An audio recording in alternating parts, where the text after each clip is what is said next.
Open Your Eyes is brought to you by the Belize Bank. Our country, your bank.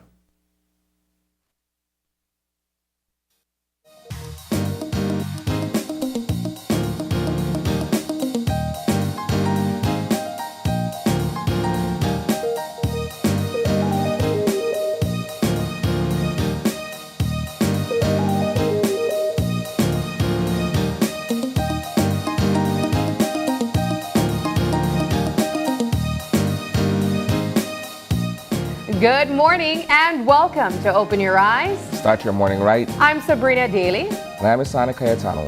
And good morning to you, Isani. How are you doing? Morning, I'm good, actually. Yeah? I'm great. Feeling rested? I'm great. Yes. All right. Early to bed last night, early to rise this morning. So. That's the best thing that you could possibly do for your body. I mean, just getting rest. A lot of times people really take for granted the importance of sleep, what it does for the mind, what it does physically for the body. Yeah. Even persons who are looking to get their health in order, an important aspect of that is sleep. So I'm happy that you're here, all rested and recharged. I too can say the same. I feel like I've had quite a restful weekend, all things considered, because I was on the road over the weekend gathering some features for the morning show that's yet to come. But I did make sure that I rested as well.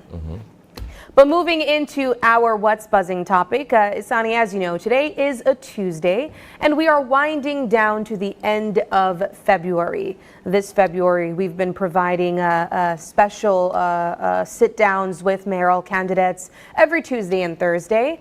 But before we jump into that, we want to talk about some things that are buzzing both locally and internationally. Yeah, what's buzzing, I think, the conversation should be around I describe it as somewhat of a back and forth. It may not necessarily be that, but for the purpose of this conversation, I'll go with that description. Between the former era representative for Port Loyola and the government of Belize. Yes. You would recall that Anthony Boots Martinez had launched a recall petition sometime back in 2023 in an attempt to unseat the sitting era representative Gilroy Usher Sr. And when he was able to garner the requisite signatures and presented it to the Governor General as part of the process that needs to be followed, it was with an understanding that by law that she would have to respond and then move the process on to the Chief Elections Officer. And then subsequently it would trigger the recall referendum. That's the course of action to have been taken. And so when he submitted these signatures, the clock began ticking in a manner of speaking. So he's saying, okay, well, come February 16th, I should get a response from the GG's office in respect of these submissions. Right. Well, nothing happened. Apparently, he kept calling to get an update and he was told, we haven't heard anything yet or what have you, which he is saying gave him the impression that the documents had already been moved on to the Chief Elections Officer and the GG's office was only waiting for correspondence from them. Yes. So, lo and behold, it wasn't until there was an appearance yesterday on another morning show where Boots Martinez, came to understand that the Chief Elections Officer had only just received the documents, the signed petitions a couple days earlier. This is in the wake. Yes, this is in the wake of his press conference, right? And so he's saying, well, this is the GG's office flouting the law because the law, in his interpretation, is clear and straightforward.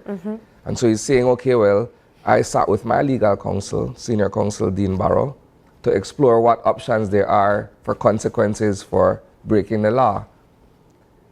And so we attended the press brief yesterday where he explained all of this. And on the heels of that, the government of Belize issues a statement that says, look, you're bringing the Governor General into disrepute by the statements that you're making. Now, when I read the release, I could understand where they're coming from. But at the same time, you also have to consider the fact that no one is above the law. So if there's an interpretation of the law that says what actions you took are in contravention to what the law says, then you too are subject to some consequence or whatever. So you have to understand where he's coming from as well. Because I'm thinking in my mind, and it's perhaps an unreasonable parallel, but it's just my way of thinking.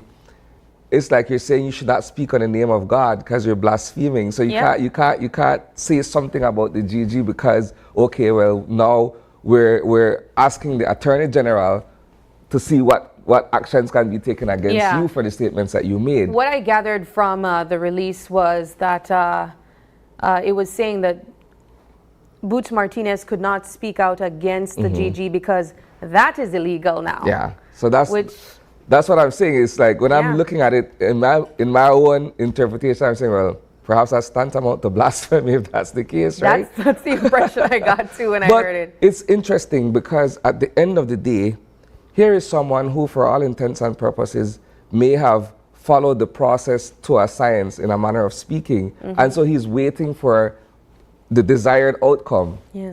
And for him, it seems to be more frustrating than anything else that there's a foot dragging or there seems to be this foot dragging taking place. But yes, that is the conversation. The reason being, whatever the situation turns out to be, if it's in favor of the recall referendum, the registered voters of Port Loyola will go back to the polls and determine, what they're comfortable with in terms of either keeping Giller Usher Sr. in the seat or ousting him from there. So at this point, we've heard two responses, as you mentioned, one from Boots Martinez and the other from the GG's office responding. Not the GG's office, the government. Sorry, the government responding to the claims and made by Boots Martinez, saying that they also think that what he said was illegal. What happens next? What do you expect to happen next? Well, it'll be interesting. I think that's the question. That's the million-dollar question. Where do we go from here? What course of action is to be taken? And now that the signed petitions are given to the chief election officer, how long does it take? I can't tell you. They have to essentially reconcile to ensure that the signatures are legit, everything checks out. So I can't put a time frame on that process. But going back to what we're saying, at the end of the day, from their end, the process was followed. There's a certain expectation based on what the law reads. And so it's a matter of being able to fulfill that aspect of it. So, like you said, what happens next? We're yet to see. We're yet to see. All right, well, moving into some international news. We've been seeing, of course, Hisani, the conversation continue about the wars taking place over the country. I know as of now we're still talking about the war over in Gaza between Palestine and Israel. There's also the conversation that we've been having for the past year about the war in Ukraine with Russia as well. And there's been two interesting news that came out. I don't know if you want to speak about the most recent one that took place yesterday, and it was mentioned in the newscast about Gaza. Yes, okay, so there was an airman attached to the U.S. Air Force who lit himself on fire yesterday, and he subsequently died of his injuries, right?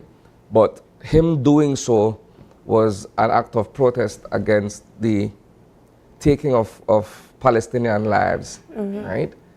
Where since the conflict began, as many as 29,000 persons have lost their lives, and Israel has essentially raised 80%, or if not all of the Gaza Strip as we know it, right? And so 80% of their population so far has been displaced as a result of the air raids, the ground offensive, and all these other actions being taken by the Israeli military. And so why is that a topic that we're discussing? Because I go back to last Tuesday when we were on this very set where Ambassador Assad Shoman appeared before the World Court. where he was talking about the injustices that are faced by the Palestinians at the hands of the Israelis, right? And so that is the perspective from which I'm looking at it, right? Because there are a lot of people who at this point are very much against what's taking place. Yeah. And they are finding ways how to voice their discontent or their strong disagreement with what is taking place. You've seen on the local front, former Prime Minister Dean Barrow, you've seen former Foreign Minister Godfrey Smith, you've seen Assad Shoman, you've seen former Prime Minister Said Musa attach themselves to this idea that it shouldn't happen the way it's happening. Yes. You know, that this whole thing is an act of genocide against humanity, essentially. You know, I completely agree with you. And for me, while I was looking at that article, and then I came up upon this other article that also has to do with war taking place over the world, it really put into perspective all the things that are happening. And sometimes, Isani, we tend to just leave one topic behind and jump to the newest one. Of course, you would know last year we were actively talking about the war in Ukraine with Russia really bullying Ukrainians and taking their lives just like what is taking place in Palestine. And I came upon an article very similar to yours where it was an act of protest but resulted in a different way. The Russian court sentenced the co-chair of human rights group to 30 months in prison. So that is approximately 2 years and 6 months in prison. Now, this man is Oleg Orlov, and he is 70 years old. And he was convicted of repeatedly discrediting the Russian army in an article he wrote denouncing the invasion of Ukraine. He has rejected the case against him as politically motivated, telling the court in his closing statement, "I don't regret anything and I don't repent anything." And as I mentioned, Isani, while reading this article, I was really thinking of the fact that this was a conversation that we were actively having last year. And of course, when there was the invasion of Palestine with Israel, we just jumped to a new conversation. And I think about all the other wars taking place over the world that we really don't talk of. We think of, you know, Yemen. Of course, in Africa as well, there's other wars taking place. I think of the situation in Haiti that we still don't talk about enough. And there's always something else. Yeah. I want to zero in a bit on what you're discussing with the Russia-Ukraine situation and the fact that this individual has been sentenced to 30 months in prison. I'm not sure if you're familiar with Alexei Navalny. He died in a Russian prison last week, where he was perhaps, not arguably, the greatest opposition to Russian President Vladimir Putin. And he too had been arrested and sentenced to a fairly long period in Russian prison. And so he died under somewhat mysterious circumstances last week. And this was after the fact that they had attempted to poison him, right, with a deadly toxin called Novichok. But they were unsuccessful in doing that. So when they were able to actually arrest and charge him or whatever, they gave him a very long sentence. And this is because he was also speaking out against the war, the president, and against what's happening within the Russian government. So it's to say essentially that in that particular country, it's difficult for anyone to exercise a certain freedom of expression if they are objecting or opposing to certain actions taken or certain information that is being put out there by the Russian government. Yeah. In the case of this individual that was sentenced to court, he has been successful in fighting for the rights of Russians for more than 45 years. And for me, realizing, Isani, that you are sentencing someone like that after contributing to their country in such a positive way, it's really sad to read, truly. We should appreciate the fact that in our country we still do have that freedom, that right to express ourselves on our beliefs and our convictions, right? Yeah, certainly. But we continue to follow both local and international news. And of course, as they come along, we provide them to you as well. And if there's anything that you find interesting that you would like for us to check out and speak about in our What's Buzzing topics or our What's Buzzing segment, let us know in the comments and we'll check it out. Moving now into our eye-opener for some very much needed positivity this morning, Isani. Of course, our eye-opener is taken from dailyom.com and it goes like this. Just as there are people that support us, we are support to many people extending the cycle and giving back. Behind each of us stands at least one supporter.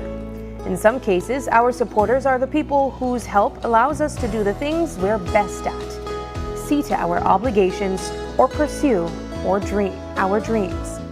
In other cases, our support may come from the people who are there to help us through life's challenges by offering us their strength and bolstering our spirit. We have always had supporters around us, whether we notice them or not. No matter where the support comes from, few of us can make it through life without assistance. As we take the time to acknowledge everyone that has ever supported us, we can't help but feel grateful. Understanding our place in our human support system helps us to see that just as there are people that support us, we are a supporter to many people. By gratefully accepting the expertise and assistance of our supporters, we can consciously and more easily build a life that we love. We all need each other's support to thrive in this world. Part of the journey is to be able to establish a network or an ecosystem where as much as you're lending support, you're also receiving support. And support comes in many forms. It could be financial, moral, emotional, physical in some cases, right? But the idea is that when you build this network, family, friends, colleagues, so on and so forth, it's with a view that you are, in essence, giving as much as you're receiving support, because it's built on this premise that no man is an island, right? Yeah, I was thinking that too while reading. when the eye-opener says very few people can make it, well, I want to see who those people are. Same.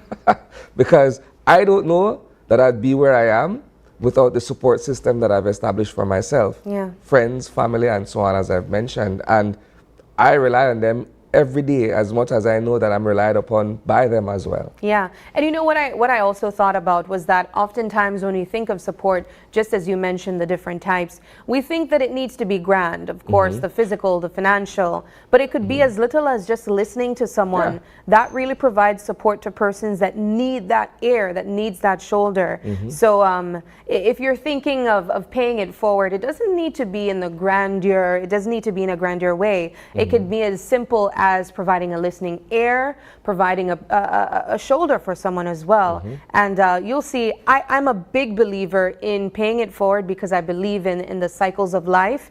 And I believe that what you do comes back to you in some way or shape. So it's important to me to also do that, to pay it forward, to support persons. I feel like I have such a village behind me, Isani, and it's not just in my professional life, it's in my personal life as well. So it's important for me to do the same. And I really enjoyed this eye-opener too. So I'm hoping that you're considering who your support systems are, and also think about ways that you can support others. It does not have to be in a grand way, it could be simple, but definitely support for the ones that have supported you. Moving into now our weather update, and we've been enjoying some cooler temps, so hopefully we continue so with some positive weather update. And of course our weather update is provided by the National Meteorological Service, and we'll be expecting an update very soon. But as I've been mentioning, Isani, I remember it was Friday. I think we had a forecaster saying that it was perfect to go to the Keys.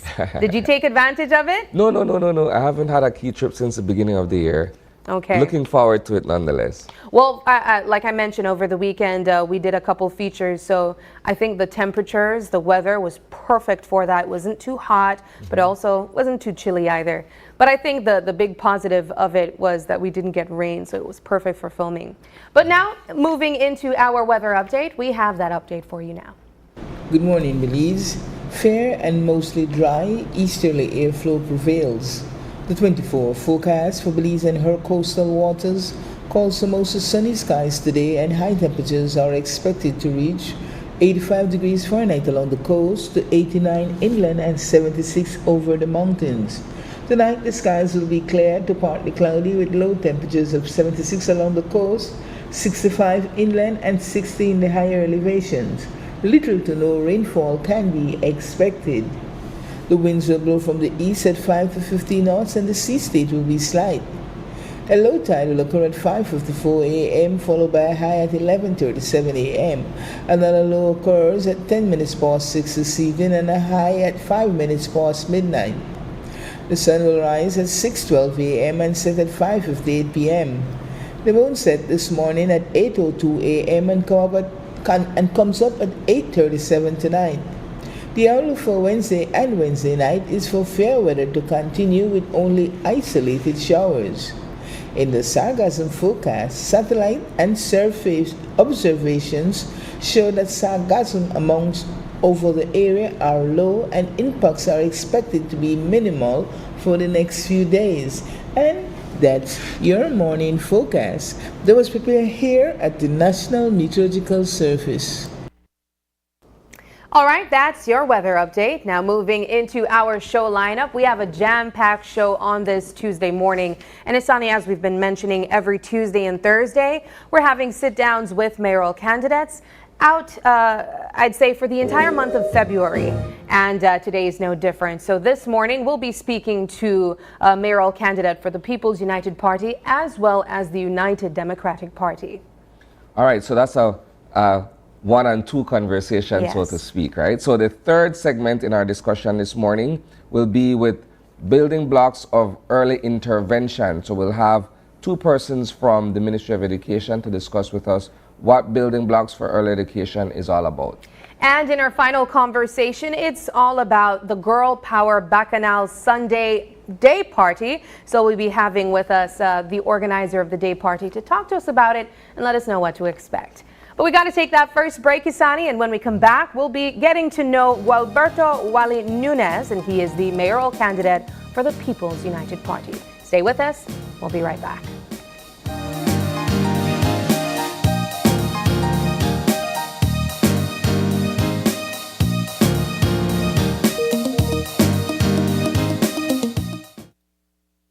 I'm David Humes. This is Vanessa Humes. We own Littleville Cool Spot. Belize Bank save us a lot of time. Working with them, we can keep track exactly what we spend. We recommend Belize Bank 100% because we don't have to go to stand up in line, and we can check on our account right from our house.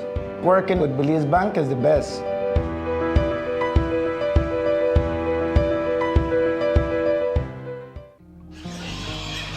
$1,067,700 slices of bacon are eaten by tourists each year, stimulating our local economy. Tourism means business.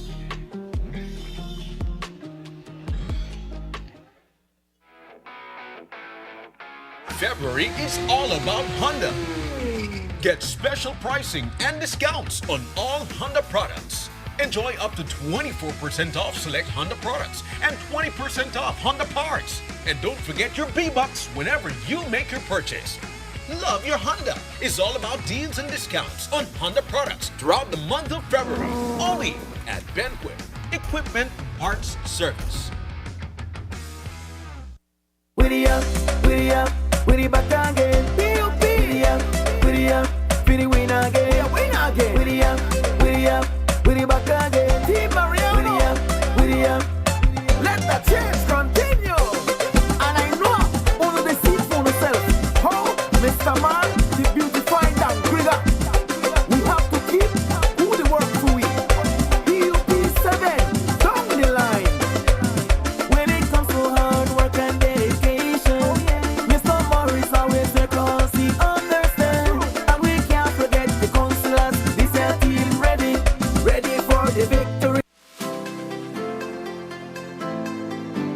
Discover a shopping experience like no other at the V Department Store. They carry a vast array of products at unbeatable prices. Elevate your shopping journey with affordability, diversity, and accessibility at the V. Conveniently located at 1745 Coney Drive in Belize City. The municipal elections 2024 are just around the corner, and Channel 5 has you covered. The results of this decisive event will determine the direction taken by 7 towns and 2 cities over the course of the next 3 years. Join us for nationwide election coverage with impartial and insightful commentary and up-to-date statistics. With correspondents in every municipality, get a first-hand look at the pulse of the nation as the elections unfold. And while they can have their say, this is my projection. 9 municipalities, and it is not far-fetched. We are going to go blue down the line. The voters will have their way.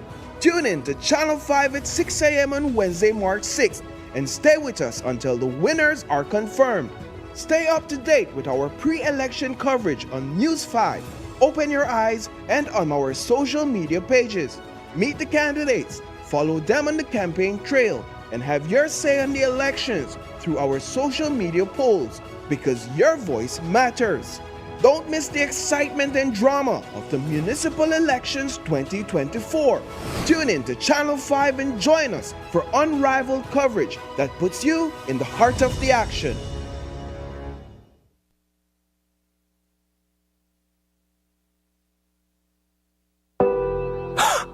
What's wrong? It's him. He hit me again. Oh my gosh. This time it was worse. He slammed my face in the wall and threatened to kill me. If you or someone you know is experiencing family violence, call 0800 A Way Out. Or you can text or WhatsApp to 672-9628.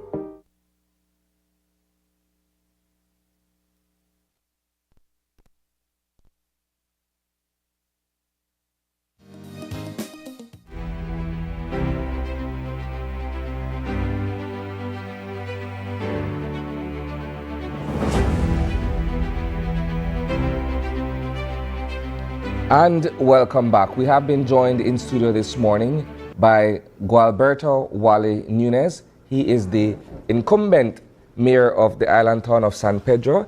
He's the incumbent for the next 3 days. We understand that the town council and the city council will be dissolved in 3 days. Good morning, my brother. Good morning. Good morning. Good morning. Thank you for having us here. Let's begin by getting an introduction of who you are for persons who are watching who may not know who you are, where you're from, and so on. Well, my name is Gualberto Nunez. Everybody knows me as Wally because my grandfather and my dad's name was the same, Gualberto, so they call us Wally. I prefer Wally because everybody knows me as Wally out there.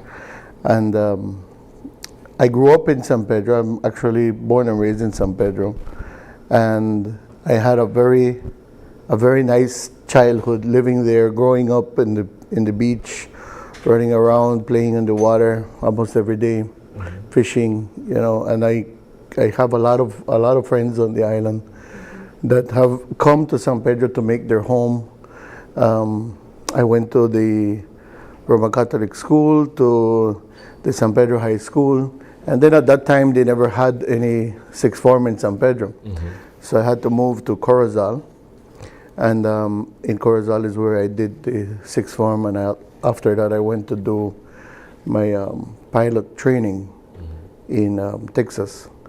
Then I came back, I did my hours, and I started to work for Tropic Air, where I have had the privilege to work with them for 20 years. So sometimes I still do and go and fly on weekends. Not every weekend. Quickly, if you don't mind. Only because it seems kind of strange to me that one would go from flying to municipal administration. How did you make that transition? Well, I was a councillor back in 2012. I don't know if you remember when I think I was the only councillor in San Pedro who won, but there was just a few around the country that had won from our party. And I've always wanted to be involved in serving the community, in being part of the town council.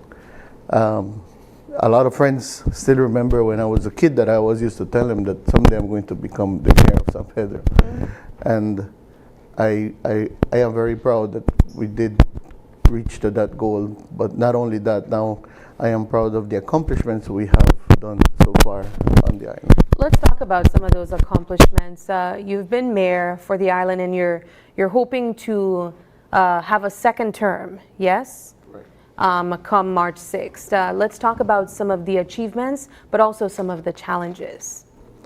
Well, some of the challenges, if we may start there, is at the time when we took office, we were still under COVID restrictions. And people were just starting to get back to work. There was a lot of people in need of jobs. There was a lot of people in need of different types of problems that arose because of COVID and because of not having a job at the time. So it was quite challenging. But when we took office, the biggest challenge was that there was no resources left. We inherited a council that was fairly broke. And not only in the accounting section, but also we didn't have the equipment to be able to work on the roads. The entire system was broken. It was something that we had to start from scratch. How do you manage what you found when you took office 3 years ago and sort of pull the town council out of the red to be able to operate at the level that you are at the moment? Well, we had to change the entire system internally because the system, we had to change the entire system internally because when we took office, everything was done written. They had everything was cash only. There was no proper system in place where you can see who is doing any changes in the system. So it was easily manipulated. So when we took office, we knew that we had to change that system. It was an antiquated system that was there that we had to change for accountability purposes. And when we did that change and we started to see that the revenue started to come in and we started to do proper management of the funds, you can clearly see that we rose from being in the negative, in the red. We had 2 bank accounts that were in overdraft. And in just 3 to 4 months, we got out of overdrafts. So there was a trend, and that trend, you can see it in the report from local government. We went going up, and it has constantly been going up. When we took office, our revenue was roughly around $6 million a year. We went up from 6 to 9 on the second year, now going to 12. So you can clearly see a trend where we are collecting more revenue and there is the work being done. And that's what people see. They want to see where their money is going to, and that's what we're doing. Have you been able to perhaps explore other revenue streams on the island? I mean, it's one of the fastest growing municipalities in this country. So perhaps aside from collecting taxes, maybe there are other resources that can be drawn upon to realize monies into the town council. Yes, currently we're working on getting the dock fees. You know, there's so many docks in San Pedro, and also in Kikaker, you can see that there's a lot of docks where they're paying these fees they're supposed to be paying these fees to natural resources. And so we're working with them to see if we can do a shared, if we can share the revenue and we can collect it in San Pedro, because a lot of people don't pay because they will not travel to Belmopan to pay that. I want us to zone in on some key points this morning, Mayor Nunez. Let's talk a bit about some of the developments that took place under your leadership. As you mentioned, there were challenges, but there were also achievements. Let's talk about some of those achievements. Well, one of our major achievements there is the Boca del Rio Bridge, because when we took office, it was in a very, very bad condition that we had to work immediately on it, and we constructed a 2-lane bridge that is now easier for traffic flow to go to the north. Nowadays, going to the north is no longer just a luxury or just a free time going up north. Now it's part of town, and with all, you have many businesses up north, so people have to commute back and forth. There's also developments in the northern part of the island where people live, so the bridge was a necessity, and we had to work on that immediately. Your critics, however, would say you did not consult, and so the bridge is not high enough for fly fishers and flat fishers to go under the bridge to go into the lagoon. Now they have to go all the way around if they want to involve or engage in that sporting activity. Most of the boats are able to cross the bridge underneath. There's some bigger boats that are not able to cross, but those bigger boats, I believe that they should be going around because they're really, really big. Apart from that, we never did lower the bridge. We never lowered the bridge. What happens is that there is a gradient. It's steep. And in order for us to be able to make it any higher, that steepness would have had to be higher, or we would have had to extend the landings. And there was no room for extending the landings. And the steepness is already too steep. Sometimes you can see people riding up their bicycles. They have to stop, get off, and then walk it. Yeah. Or some golf carts, you would notice a 6-seater or a 4-seater that is fully loaded. 1 or 2 have to come down to be able to cross the bridge. So it is already too steep, and we couldn't make it any steeper. So there was some things that we couldn't change because of that. In line with your discussion of accomplishments that you've had over the past 3 years, what are some of the works that can be done, should you be re-elected to office, to sort of improve the conditions in some of the impoverished areas of town? We're looking at San Mateo, we're looking at perhaps certain areas of San Pedrito and those other communities. Well, we have started a project called the Paving It Forward project, which we are paving most of the residential areas. We're paving the main streets that interconnect these same areas to the town core. Reason being is that once you can commute to these areas easier, it's just a shorter distance to different homes where you would not have a pavement. And it's easier for the council to be able to maintain these other streets. So once we have most of the main streets paved, it's easier for the council to work on the other ones. But this project is interconnecting all of the other areas, and it is something that we're proud of because it directly benefits the residents and the people who live in these areas. One of the most recent news that we covered from San Pedro was the issue of traffic. As you'd know, San Pedro is one of the top performing destinations in Belize for tourism for both local and tourists alike.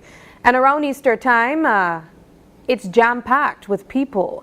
But of course, I think a concern that people have been having on San Pedro is the issue of traffic, where golf carts and regular vehicles are traversing the roads. There's not enough space and there's too much golf carts. What has been the response from the council? Yes, this has been a problem that we inherited because there was so many permits that had already been issued. For example, when we took office, there was 600 permits for taxis.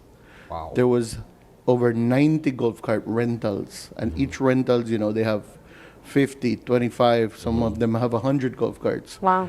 And then you have so many other permits for large trucks that were doing the delivery, and some of them are still doing some of the delivery of of material. So it's kind of like a balance that we have to find, and it has been quite a task. We have the San Pedro Traffic Control Committee working together with the Ministry of Transport and the San Pedro Town Council.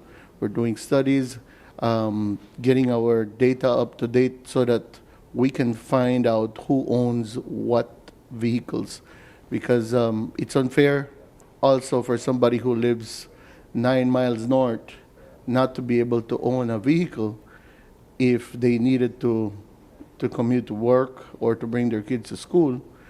And then you have the rentals that have so many golf carts, and you have these other companies that have a lot of vehicles. So that's a balance that we're trying to find, and it has been quite a task. Would you consider perhaps a moratorium until you're able to find that balance? Yes, there is plans for moratoriums.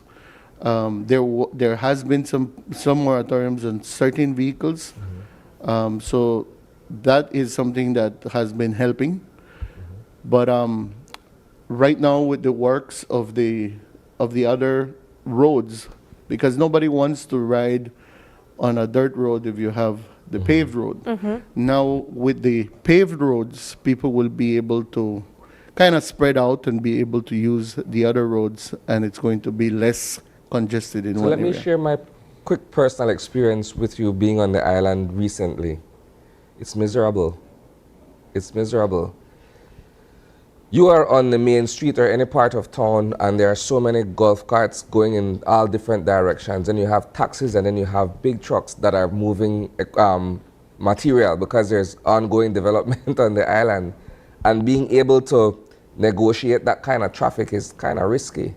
And the fact that you're bumper to bumper with another golf cart, or you're bumper to bumper with a taxi or a dump truck, for instance. For that reason, we have certain times that we have put for these trucks to be able to work. But that too has been an issue, because if we put them at early in the morning, like 4, 5 in the morning, it's an issue for people that are sleeping. So if they are out on the day, it is a problem, because you have, depending on the times, 8 o'clock, 12 o'clock, when you have these people coming to and from work, it has become an issue. And it is something that we are addressing at the moment, because we are not allowing these trucks to come down to town court, because we're seeing how it's working. It's only a certain amount of trucks that are allowed in town right now that are bringing material for council work. What has been the response from the people on this issue?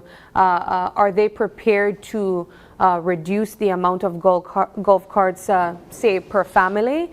Because what we have observed is that a lot of people are trying to have their own golf carts. Especially around the Easter time, we're seeing the increase in golf cart rental as well. As it relates to addressing this issue, are you prepared, or are you seeing people being prepared to reduce the usage of golf carts if they are living within the central region of the town? Yes, some of the people that live in town, it hasn't been much of an issue with getting permits. When it comes to the golf carts, the problem has always been most of the rentals that they want, obviously, more golf carts. Because, well, you can see on busy season there is no golf cart to rent. But we can't allow more because there is no space.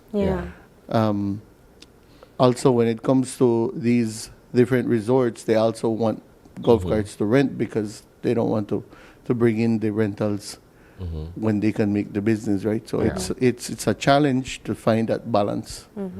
Let's switch over to the issue of citizen security, because again, with a growing population of over 36,000 registered voters, and that's just man and woman of adult age, how do you ensure that with that population, along with those who visit the island for leisure, that you have adequate security in terms of the police department, in terms of perhaps a Coast Guard presence, or what have you, to ensure that residents are safe? Yeah. Well, we work closely with the police department, and that has been since day one. We met with the police, and we have always had that close relationship.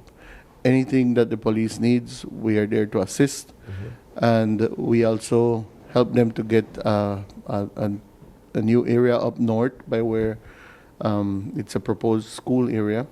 That's where we have a police substation, and the police are always present in that area in the north. It benefits also the different resorts and the different rental homes that are in the north, because you have police patrolling in that area, and the presence is there. Also, we recently inaugurated a small little substation by the San Mateo area, where we're still fixing. We're going to be getting the police presence there also. So it's something that even with the neighborhood watches, we have been working with closely, so that we can have that presence all over town. And it has been working pretty well. With a term under your belt now, Mayor Nunez, do you feel that you were able to achieve everything that you set out to do in your mandate? We finished 95% of our manifesto.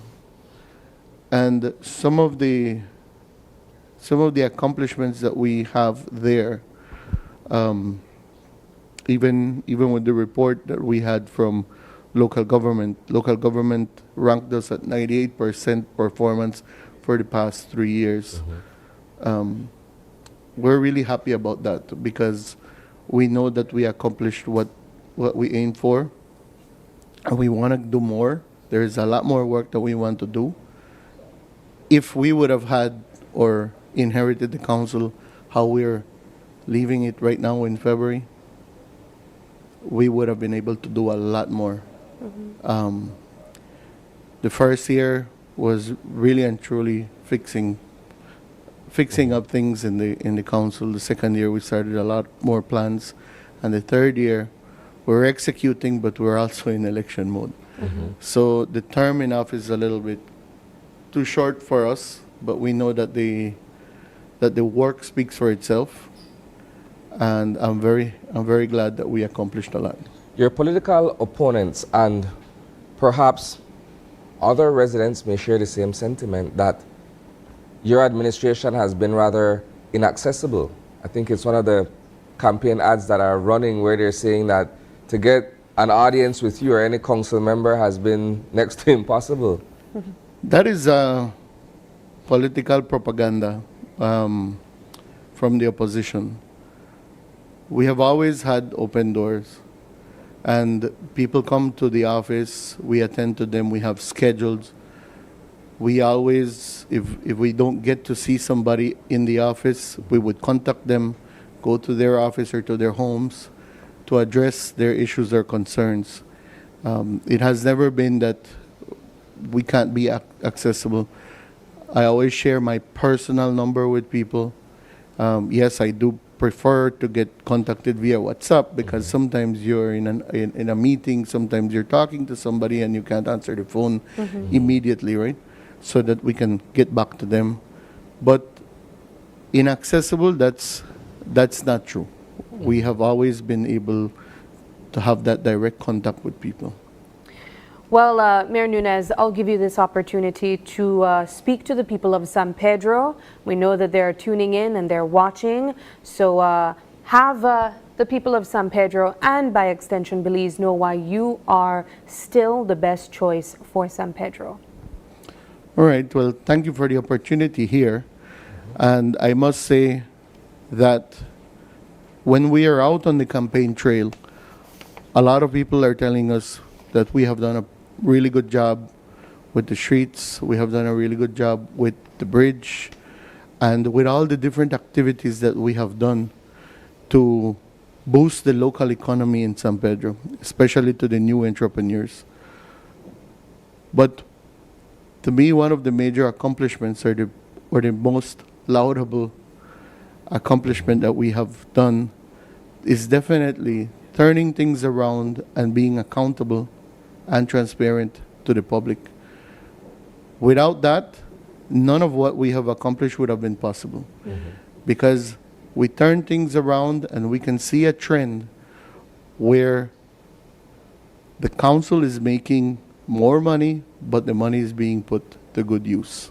And people are seeing it firsthand, and I am glad and proud of my team who have been there with us working.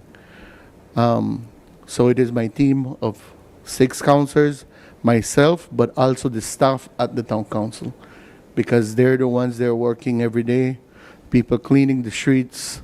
They're the ones who are the front face of the San Pedro Town Council. So I must thank them for their hard work. Thank you, and come March 6th, we ask you for the vote of confidence and the support once again for the 7 of us. Thank you. Alrighty, well, thank you so much, Mayor Nunez, for stopping by and coming all the way from San Pedro. We appreciate your presence this morning, and we want to say all the best to you and your team. Thank you very much. Alrighty, we take another quick break, and when we come back, the conversation continues with mayoral candidate Will Alamia from the United Democratic Party. Stay with us. We'll be right back.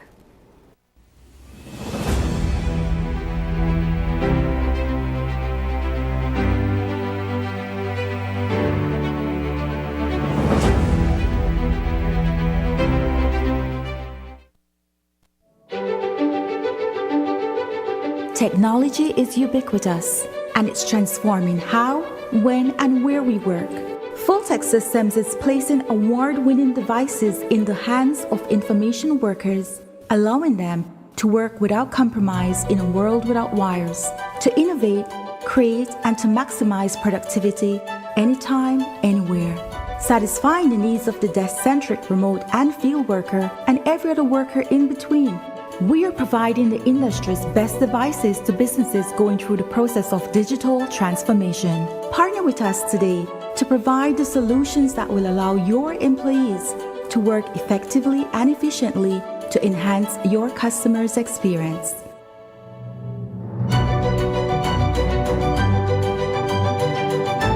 Full-Text Systems, your technology center, where you'll come for the price but stay for the service. From now on, when you visit Udo, you will experience an A+ power in all fuels.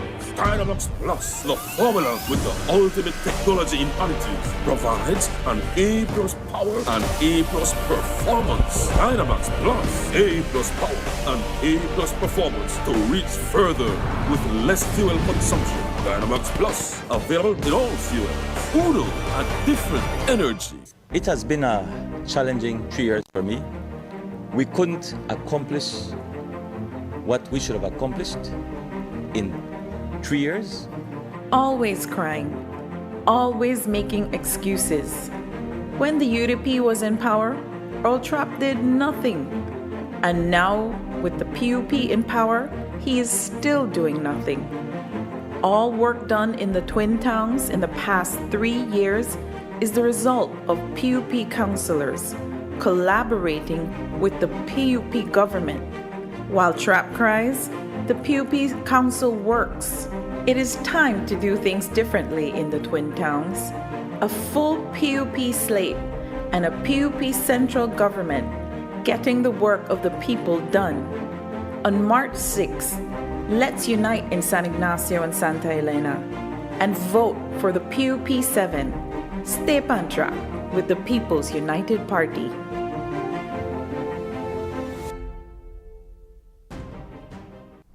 This plan, I can't leave this plan. Smart Belize. Hey there, smart thinkers. We're turbocharging your mobile experience with Smart's powered up postpaid plans. Imagine a world where your data speeds flows faster than ever. Well, guess what?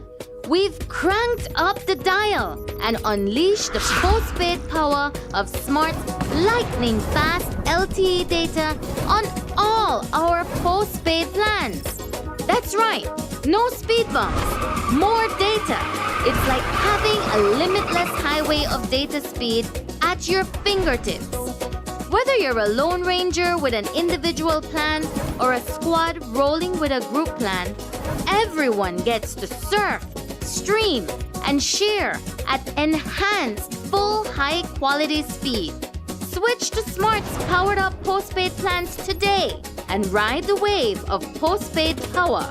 Visit any Smart showroom or smart-bz.com for details and make your mobile experience smarter and faster. Smart, bringing people together. I know I can't let this plan. I can't let this plan. Everything is better electric. Be more efficient with electric vehicles and transforming your home with Energy Star electric appliances and power tools. This helps to create a greener and cleaner world for the next generation.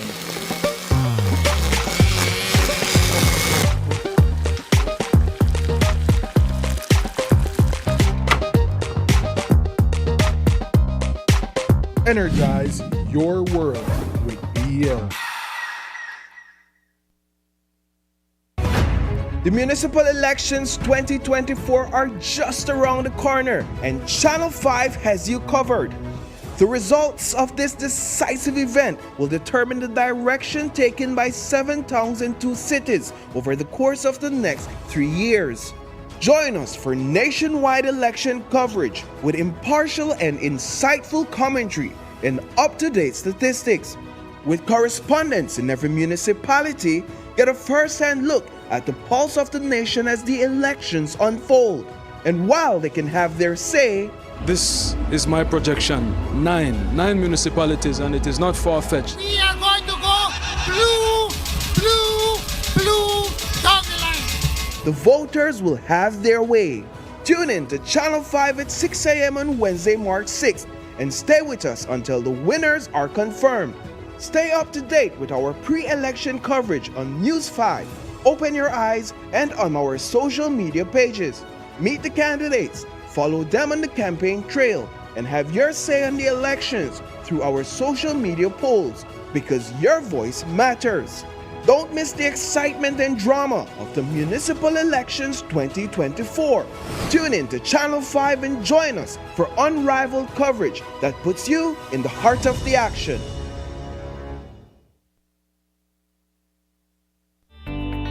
Taking its name from the venerable father of the nation, the George Price Highway stretches 77 miles from Belize City to Benqueviejo. Originally built in the 1930s, this cross-country highway system is the artery that links Belize to Central America at the western border with Guatemala. That connection facilitates overland trade, supporting Belize's economic development. Winding its way across the scenic countryside, the George Price Highway from Roaring Creek to Esperanza has been fully reconstructed to meet international standards, with particular emphasis on road safety. A shorter and hassle-free commute is best enjoyed when everyone obeys the traffic laws. To reduce the number and frequency of road traffic accidents, it means that a seatbelt must be worn at all times and the speed limit observed when traveling along the highway. It also means that pedestrians must use sidewalks and crosswalks where available. Buses should only board and discharge passengers at a designated bus stop. Road safety is everyone's responsibility. It begins with you.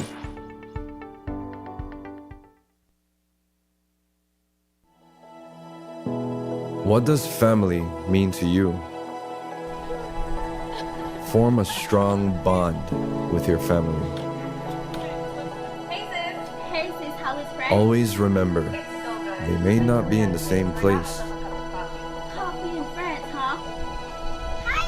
Make the time you spend together fun and memorable.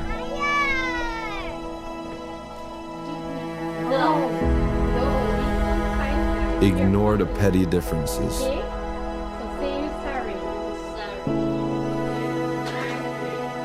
Love them while you still can. Life can be short. Look, I did it. You can be the glue that keeps them together. I can't believe I did it. You did a great job. Congratulations. Family. Meaningful always.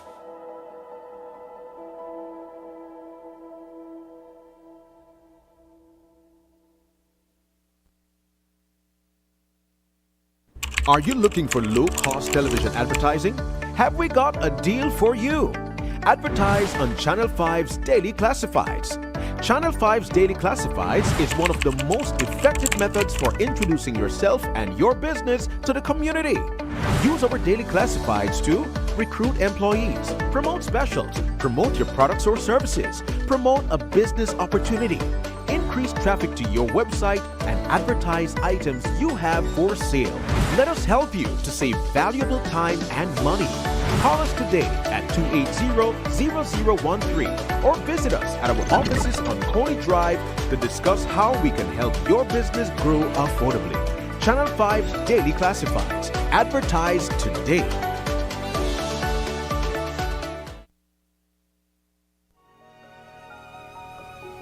What did you mean earlier about climate change, Mom? Well, when I was your age, I remember beautiful coral reefs and healthy beaches. The summers weren't as hot as they are right now, and the rainy season meant that it only rained when it was supposed to. And then what happened? The weather just started to change, and storms got worse. Coral reefs started to die because the ocean was getting too warm, and crops started to die because there was not much rain. You know, we realized as adults that we were doing something that was causing this. What were you all doing? The same thing we're doing now. Not using clean, renewable energy, chopping down too many trees, and even polluting the air with gases, such as the gases emitted from our cars when we drive around. We need to help before it's too late, Mom. We can't let it get worse. What can I do? We can raise our voices. With 35 million dreams, aspirations, and futures at risk in CARIFORUM, we need your voice in our story against climate change. Acknowledge, commit, act. This message is brought to you by the Caribbean Community Climate Change Center under the Intra-ACP Global Climate Change Alliance Plus program and is funded by the European Union.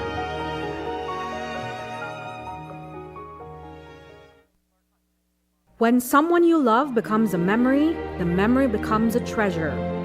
Channel 5 introduces the Daily Obituaries. The Daily Obituaries will broadcast all death and funeral announcements and memorials to honor your loved one's life and memories. The Daily Obituaries airs on Channel 5 prior to the evening newscast, with subsequent repeats at 10 p.m. and 12 noon the following day. It will also be placed online on our social media platforms, all for a standard package fee. Celebrate their lives and memories with Channel 5's Daily Obituaries. Honor in life and reverence in death. Do you have information about a crime or a fugitive in our community? You can submit a tip anonymously with your smartphone. Using this program in safeguarding our community also protects your identity, keeping you out of the court system, and could earn you a cash reward. Here is how it works. Download the free P3 Tips app from the Apple Store or Android Market. P3 is the provider of our secure anonymous tip collecting software. Open the app and create a PIN, but be sure to remember that number, then select your location. Next, select the type of crime. When submitting a tip, be as specific as possible. If you have a picture, video, or audio that will help officers, you can upload them from your phone. Information leading to an arrest can earn you a cash reward of up to $1,000. Once your tip is submitted, you'll be given a tip ID and password. Check back if your tip leads to an arrest. You'll be told how much you were rewarded and how to anonymously collect your cash.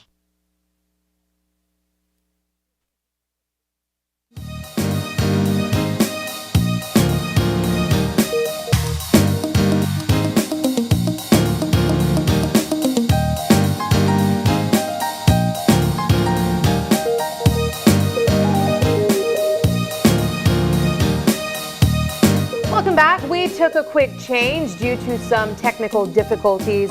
We're trying to get mayoral candidate Will Alamia back with us. He's going to be joining us via Zoom. But until then, we're switching gears and we are joined by the representatives from the Ministry of Education, Culture, Science and Technology. We're going to be talking about building blocks for early childhood intervention. And this also comes under the theme of Child Stimulation Month, set to take place next month. Yes, well, March 1st kicks off child simulation, and that has a special theme. Yes. I'm not going to mess it up. I'm going to let ladies, this Gamboa do it. before we start enjoying the conversation, let's get an introduction. Okay. So we have here with us, no stranger to our set, Christy Castillo Almeida. She is the Special Education Coordinator with the ministry. And to her left is Lurleen Betson Gamboa, and she is the Education Officer for Early Childhood Education Unit. Yes. Ladies, thank you so much for joining us. Thank you for having us. All right, I love the energy. It's perfect for the early morning. So let's talk a bit more about Childhood Stimulation Month that will be taking place on March 1st, and then we can segue into the other topics. Yeah, and I think we started off perfect with the energy, because once you think about young children, automatically the energy should be there. So as Krista rightly said, we are gearing up to celebrate Child Stimulation Month, and we're kicking it off on March 1st, which is this Friday. And so we are celebrating this year under the theme Magic Garden of Skills, Watch Us Bloom. Now, when we talk about Magic Garden of Skills, we are talking about, we are referring to the early childhood classroom. So what takes place inside that early childhood classroom, mainly the preschool, level 1 and level 2, they have so many skills going on, and it's just a magic show happening. And why we call it a magic show, because our preschool teachers, they are so dynamic in executing their tasks. So the children are learning because they're playing. However, at the same time, like I said, they're learning, but they're playing. So it's like a cover-up, because remember, that's the way young children learn. So the theme is so fitting because, as you are aware, our ministry has embarked on the whole competency curriculum. So our preschool centers have always been competency-based, simply meaning we teach skills. So that is the reason we chose this theme. It's a Magic Garden of Skills, Watch Us Bloom. Perfect. So kicking off this Friday, we have countrywide the parade. So we're going to see all our preschoolers, our level 1 and our level 2 preschoolers parading, and that's a total of 6,681 students. We have so much babies? So many. That's countrywide. Oh, wow. So many. Yeah. So imagine countrywide, we have all these young children flooding the streets. Now, it's not just a parade for a parade's sake. The whole thrust of the parade is to get the public to understand, you know what, hey, one, we have 3-year-olds, we have 4-year-olds, and they're in centers learning. And so it gives us an opportunity to share with the public what happens in preschool. So like Isani was saying earlier, his son needs to be dressed up as a fireman, etc., because we're parading this year with super skills. Nice. Super skills or superheroes. So his son is going to be a firefighter. So when we teach our babies about community workers, it's not just, oh, you dress up as a firefighter. I'm sure that if you have that conversation with your son, he would be able to tell you, Dad, a firefighter does this, a firefighter wears this. He knows why he wants to be a firefighter. Exactly. So those are some of the things that happens within a preschool center. So they're having fun, they're going to parade and so forth. But if you have a discussion with them, they could tell you why they're dressed up as certain things and what the community helper does. So that's one thing. So that's going to happen, like I said, countrywide, 9 o'clock in the morning. And then in the afternoon, we have a preschool curriculum framework launch. Now, we have been waiting for this for so long. Because what this framework does is it guides our teachers countrywide in terms of what should actually take place inside a preschool center. So it doesn't matter if you are going to school in Toledo versus that of Belize City. There's a guide to say at the end of level 2, which is our 4-year-old program, these are what we expect your child or your student should be able to know. So what the unit has been doing is we have been training, going around training our teachers. Our last training is this week right here, the Belize District, in terms of how to use the preschool curriculum, because there's a new curriculum. And within that curriculum, we have so many things going on where we provide our teachers with so many strategies. And some of those strategies also includes the special ed component. So it's an honor for us to join with Christy. So I'm going to pass it over because we have been doing the lesson planning portion. And like I said, within that curriculum has a special ed component in terms of giving teachers some activities to help meet students with special ed. And so it's an honor to join with Christy this year, where her training is going to come in. So She led right up there, huh? Yeah. It's making your life easy. I know. I was just thinking. I'm not sure we need you this morning. Just go take a break. Actually, our training has been almost a year in planning. We reached out with the University of Washington out of Seattle. They have a special ed program, an early childhood program, and we've been dealing with their professors. And then we've been speaking with UNICEF because early childhood development is one of their key areas of interest as well. So in partnership with UNICEF, we're able to bring 2 of the professors from the University of Washington to Belize.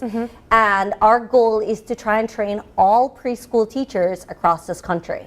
So on March 7th at the SCA auditorium, we'll be busing in preschool teachers from Corozal, Orange Walk, and the Belize district for their training here. And then on March 8th, we'll be busing in the preschool teachers from Toledo and Stan Creek and Cayo to Belmopan at UB Gymnasium, where we'll be doing an all-day training. What we're looking at for the building blocks of early intervention is universal design. How do we ensure that we're reaching all preschoolers? We know that early stimulation is important, but we do know that we have some children who might have some developmental delays, some, challenging behaviors. In our country, think about it, most households speak at least 2 languages, sometimes more than 3, which might mean a delay in speech, for example. So we want to make sure that the preschool teachers are armed with all the strategies and their tools to ensure they meet all the students. So it builds right into their curriculum, but it's about giving them these tools and strategies. How important is it to have early intervention when you are interacting with children with special needs? For all children, we as a ministry always encourage the preschool. It doesn't matter whether you think your child is a genius or your child is struggling. The early stimulation, the idea of being around other kids, we saw this in COVID. We saw many kids struggle coming back over COVID. That's true. What they learn in a classroom, from waiting the turn to sharing some of these skills, it's super important. But when we talk about children, especially with learning disability, with a developmental delay, a communication thing, it's amazing to see how just being around their peers and having that promotion, watching what another child does and doing that mimicking, the side-by-side play, having that teacher there to encourage the singing, the motor skills, all of that, it is super important to close any gaps that there might be. And that's all we want to do, right? It's not about labeling, it's not about singling out certain children for here or there. It's about working with all the children with these tools and strategies to make sure everyone meets the goals that is set from the curriculum, so that by age 4, they all have these certain skills. So we've identified early childhood development as the most fundamental place to start from. And this is from an education perspective. What has been the buy-in from parents and other members of the society? Because if I look at myself being a parent, right, I understand why my child needs to attend preschool, why he needs to be able to get all of these tools that he will eventually learn how to handle himself as he matriculates through the process. What has been the buy-in from other members of society? Okay, so when it comes to that, we are still struggling a bit because as a parent, you are kind of withdraw in terms of sending your 3-year-olds. So our 4-year-olds are majority. We're still struggling in terms of getting our 3-year-olds in. And so the hope is, like I said, that we celebrate our preschoolers year-round. But the hope is that during month, we will have parents who will look and say, hey, if that little one can go to school, I can send mine as well. So it's something like that in terms of the reason we promote March so heavily. So, and then imagine we have a total of 395 teachers. So if as a ministry, we are able to train them in terms of how to use the curriculum, pulling the strategies together and meeting the needs of the children that they have at hand. The hope is that when, as a parent, if we are family and I send mine to school and she doesn't send hers to school, the discussion is going to happen because you should be seeing the changes and the developmental changes that occurs within that child. So when we train our teachers, it helps us to help the wider population to understand that, you know what, preschool isn't just about playing. Yeah. It is structured play. Yeah. So they're learning. And I always love to use the example of a math, because math isn't forte for everybody. I myself am not really into math, and I always use it to help teachers to understand that, you know what, you could teach a 3-year-old anything. Because imagine telling a 3-year-old a story about birds flying. And so you say, okay, so the birds are going to be flying, and they're walking around, and you call a number. And the birds, they got into pairs, and pairs mean 2. So they quickly run and they form 2. Okay, then you say, let's check. Do we have 2? 1, 2. They're forming pairs. So you use the terminology pairs, but they're having fun, they're running up and down, they're playing. Then you go ahead. So the birds decided that they're going to form 5s. They run together, they form 5s. What are we doing there? We're adding. So we're teaching them concept, but they're having fun doing it. Then you go ahead and you say, okay, 2 of the birds decided to fly away. So then what happens? You're subtracting. And so these are the strategies that we bring to our teachers to let them know, you know what, you could teach a 3-year-old and a 4-year-old anything. It's the strategy you use. What I'm getting from it though, Lurleen, is the fact that it has to be a passion that is driven by the educator, him or herself. Yes, and that's why we always say our strength should be at our preschool centers, because you could make a child or you could break a child. You could have a child wanting, crying to come to you, or you could have a child crying to leave you. Yeah. So, and that would be, actually that would be the better one. If you have if the parent comes and the child is crying because they don't want to go, it means that the child loves you as their teacher and wants to stay with you. Wow. If they cry early morning to come to you, no, that tells another story. So the foundation is early childhood. The foundation is preschool. That's where we set the groundwork for them to go into what they call big school, which is our primary schools. For parents, it's also about trust, right? These are your babies, and you want to build that trust. And for our special needs parents, that's hard. One, ensuring that you can find a place that you know will understand your child. Some of them with communication barriers, they're like, I know what my child means when he does this. How will the teacher know? You know, so there are trust issues. I have one story of a parent in Corozal who I strongly encouraged, and I was pushing and pushing. Last school year, we opened a special ed classroom in Corozal, and I'm like, this is going to be the perfect place. You need to put her there. And she didn't the first year. She homeschooled, she worked with her, and I know it because she was sending me the work. So I know she was doing her thing. But she didn't have that trust. The second year, she geared up, she went. She ended up writing a blog on our Autism Belize page, because the first week of school, she was terrified because, you know, leaving the parent, child went into school, and that whole week the child cried to come home. She did not want to leave the teacher. She is doing fabulous. So it is about building that trust. And that's one of the reasons we're doing this training, because we want families out there to see that our preschool teachers, we're working on, we're training them, we're encouraging, we're building that passion, but we're also giving them the tools to make sure that they can reach all students, the idea of the universal design there. You know, I can't help but feel so overwhelmed hearing you ladies talk, because obviously you're both passionate in your own right about the areas of work that you work in. But I think about these young people, these babies that are really benefiting from, one, this curriculum, but also the passion of these educators. And I can't wait to see what takes place come March 1st when the streets are flooded with these kids in their various outfits of professions or just things that they admire and they want to be.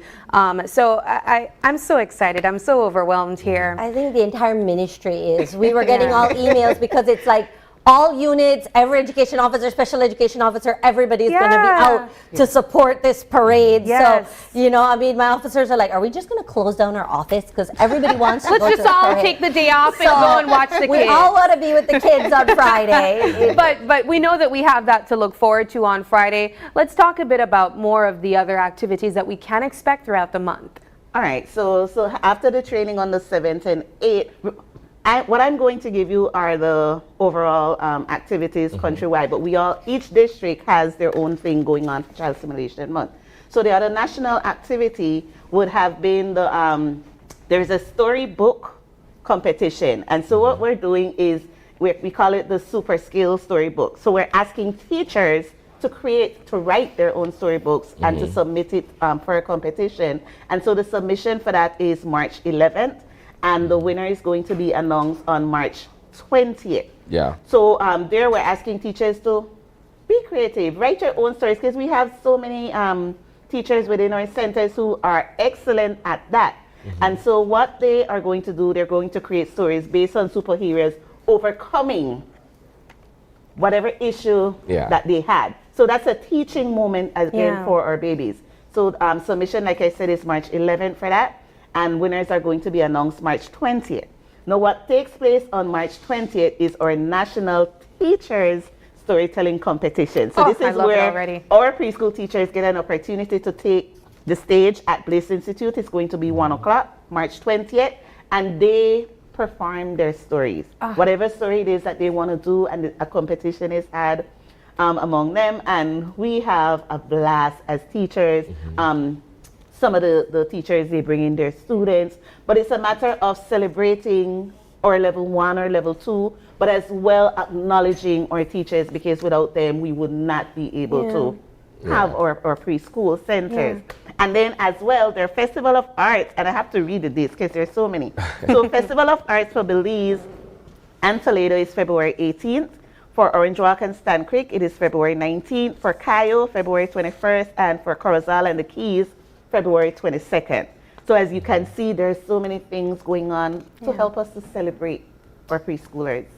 Ladies, this has been a great segment. Thank you so much for stopping by, for sharing what you're up to, and we can't wait to celebrate Babies and Child Stimulation Month with you on Friday.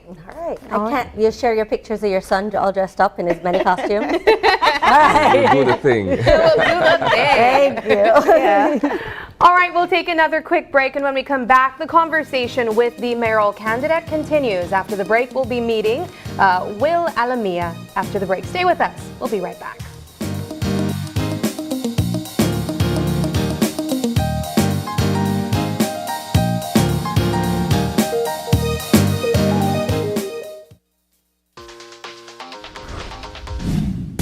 I'm connected. Yo. I'm connected. We're connected. Create the perfect broadband bundle that fits your style with Smart Connect. With the Junior Bundle, get 50% off your national calls and up to 6 gigabytes of data at no extra cost. Get postpaid added for an additional cost of only $25 with the Prime Bundle. Stay connected with unlimited smart-to-smart calls plus 6,300 megabytes of data and free international minutes. For the family, pay $28.13 more and get the Binge Watchers bundle with Netflix. This bundle gives you 4 profiles with unlimited streaming on multiple devices. Visit a showroom near you to sign up and personalize your own bundle combination with Smart Connect. Smart, bringing people together. The Social Security Board, in collaboration with the Labor Department, takes this opportunity to remind insured persons of the requirements for compensation when on sick leave.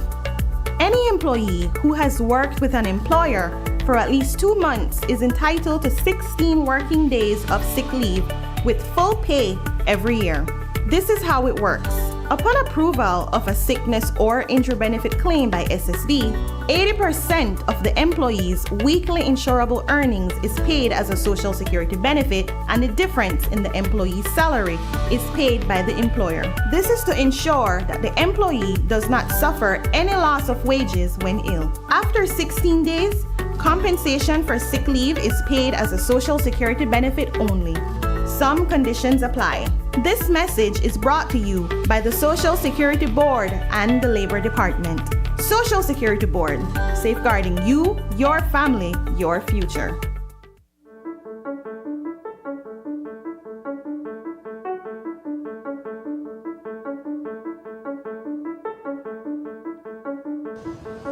Weapons and ammunition must never ever be together. Before I take that drink, I need to put the firearm away.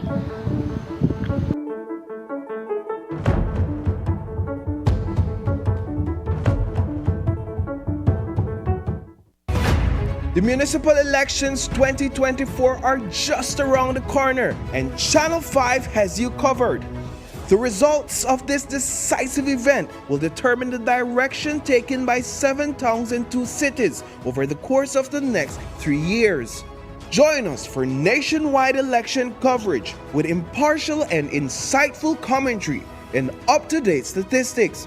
With correspondents in every municipality, get a first-hand look at the pulse of the nation as the elections unfold. And while they can have their say, This is my projection. Nine municipalities, and it is not far-fetched. We are going to go blue, blue, blue down the line. the voters will have their way.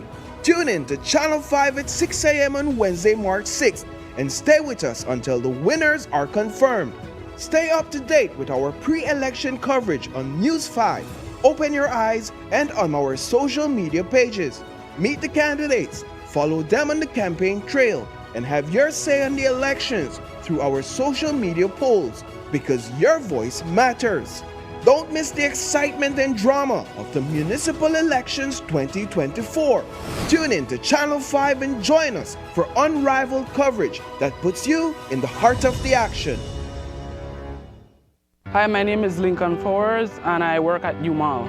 100% I will recommend Belize Bank mobile banking to everyone because it saves time, money and gas price, because gas price is high right now.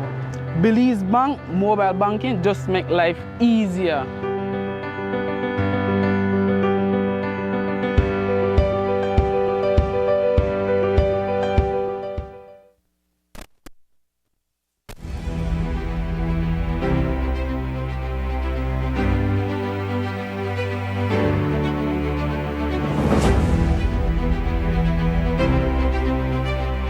And welcome back. Our third conversation is a resumption of the initial conversation that we had when we opened our show this morning, which is continued coverage of the discussions with the mayoral candidates. Yes. We have with us via Zoom all the way from San Pedro, Will Alamia. He is the mayoral candidate for the United Democratic Party. Good morning, my brother. Good morning. Good morning, Ms. Sabrina. Good morning, Isani. How are you guys today? We're good. We're happy to have you here with us. We know we were having some technical difficulties, but thank you so much for your patience. And now we're here and we're able to have this conversation.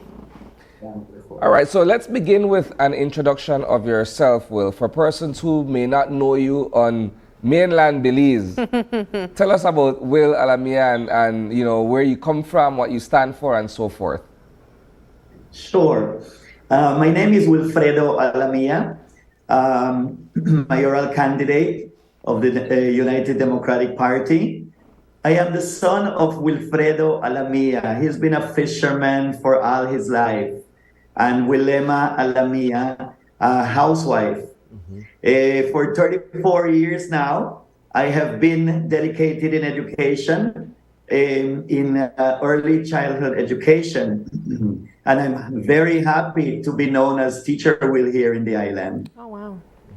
Well, Will, talk to us. I mean, you mentioned that you were an educator in childhood development and early childhood education. Let's talk about your interest in transitioning into politics. Where'd that come from?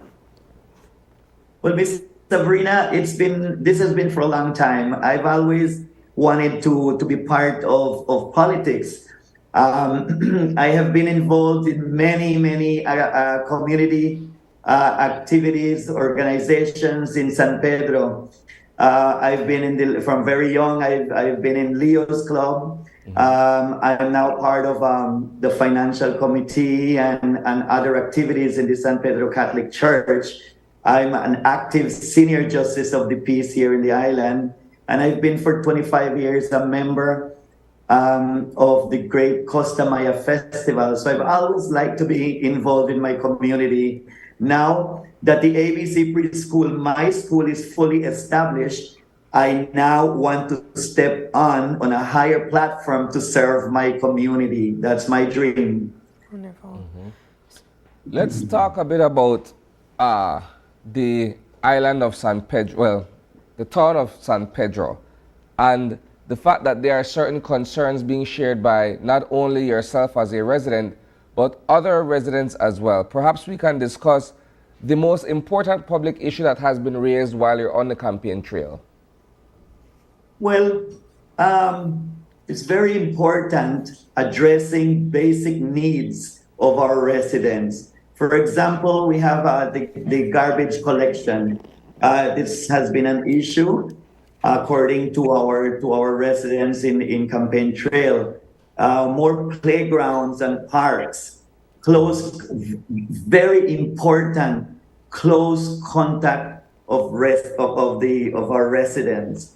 The need of properly address of our traffic situation in our island, very important also. Let's expand a bit on the traffic situation. We had a conversation earlier with the incumbent mayor, and this issue was also raised in terms of being able to effectively manage traffic on the island.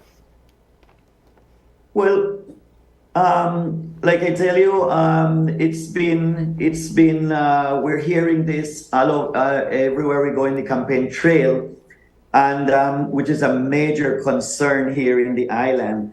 I think we have to carefully revisit and have a better plan on traffic flow. I think that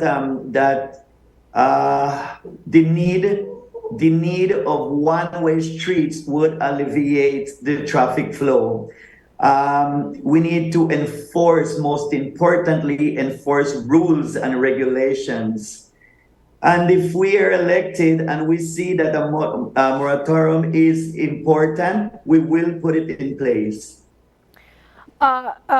Mr. Alamia, let's talk a bit about the overall developments on the island. One of them has been the construction of a boom on the island. Let's talk a bit about what you believe are the developmental needs for San Pedro. Well, I'm glad you're asking this question, Ms. Sabrina, because it's very disappointing that there's a blind eye on this matter. It is a fact that cutting mangroves is taking part in the island. It's a fact that dredging situation all over in our island is taking part also. I think these are important things to work on. Street being done without proper infrastructure, sewer, drainage, all these things are very important. We need to sit with the relevant authorities and departments to work hand in hand to ensure proper planning in our island.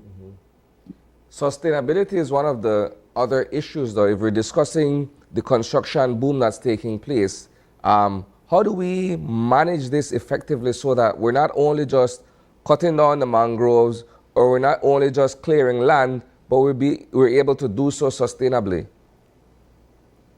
Well, development has to go on, right? But there are different things that we can focus on and work on, which is discussions and public meetings with our people, and make sure we do the right thing. And I believe that construction and all these things can be done, but we have to respect the mangroves and all these things, right? My dad has always told me mangroves are things that hold our island together, and we have to respect that. So removing the mangroves, it gets us in a bad situation when storms and hurricanes approach our island. So all these things we have to do it.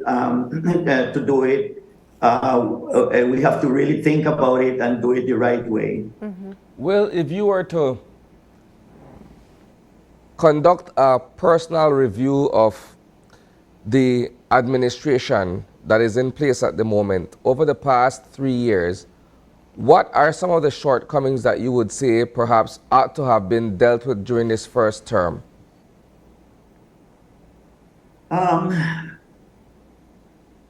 Well, we've been on the campaign trail, right? So we've been on the campaign trail for four months. Yeah. And we've been listening to the people, and definitely there's a need to organize and work on this traffic issue. That's priority for people. And definitely the people are really asking us for that close contact with them. They're asking us, they tell me, Teacher Will, if you're elected, please don't be like the typical politicians that they leave us and forget about us. So they're definitely asking for that, and for parks and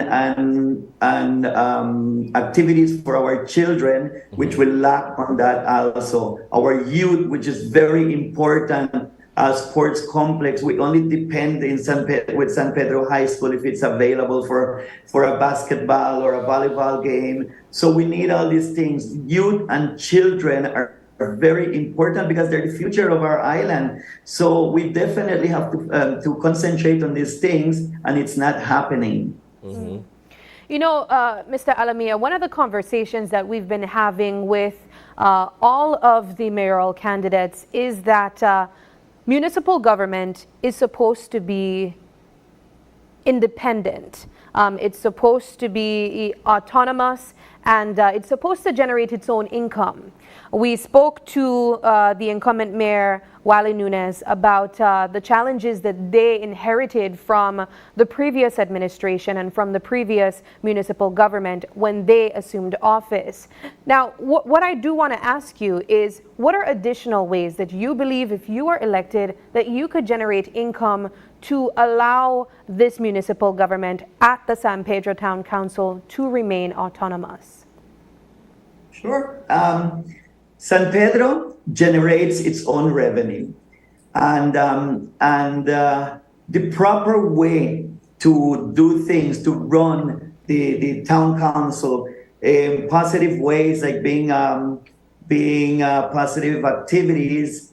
It's very important to show our town that we're working positively, and transparency is very important. Once people look at that, once people see that these things are happening, they would gladly help and donate and help with the proper activities and beautifications of our island. So I really think that doing things from your heart and doing things positively and being transparent with the people, that's what they're asking for. By doing that, we will have we will generate more income in our island to work with. Definitely.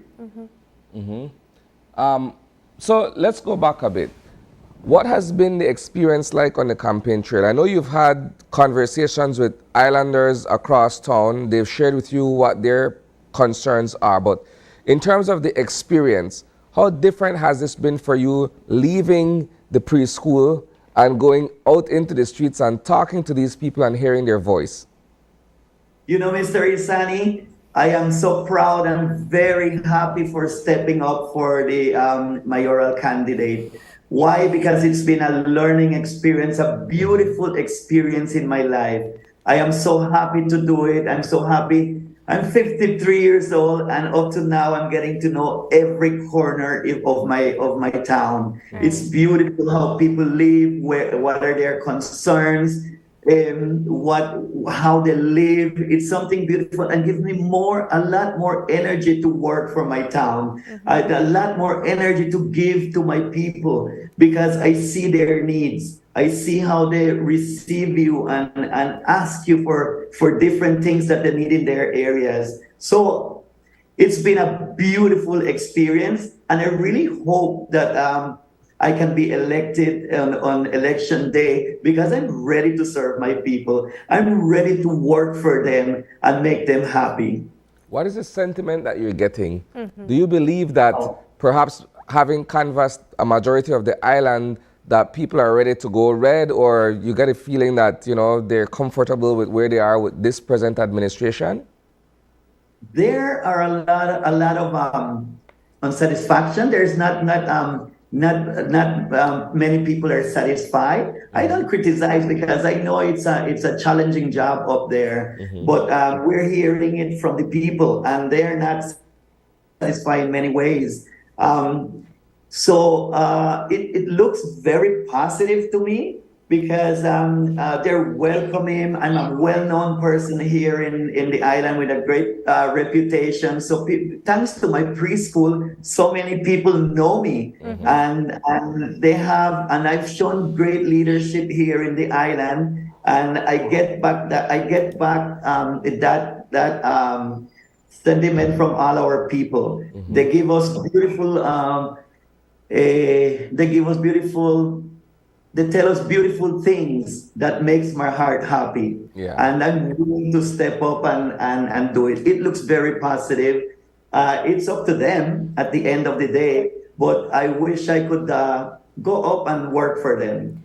You know, it's so interesting, Mr. Alamia, because you have a background in education, and we've met several mayoral candidates with similar backgrounds in education, but to hear that you come from early childhood development is rather intriguing, and now transitioning into politics. I'm curious to know, across the board, what would you say it takes to be the mayor of a town? What are the qualities that you have that would make you the mayor that is needed for San Pedro?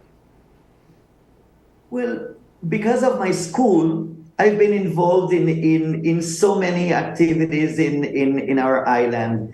And I think that that people trust, and they have seen that I've been a really humble, and I've been taught that from my parents. My parents are beautiful parents, and they've teach me how to love my community, my people, and to be humble. And then I think that's a quality that is very important to be a mayor, because humbleness takes you close to your people, to help people. And leadership, I've done it here in my island, and I'm ready to continue leading. And so these are beautiful qualities that I have.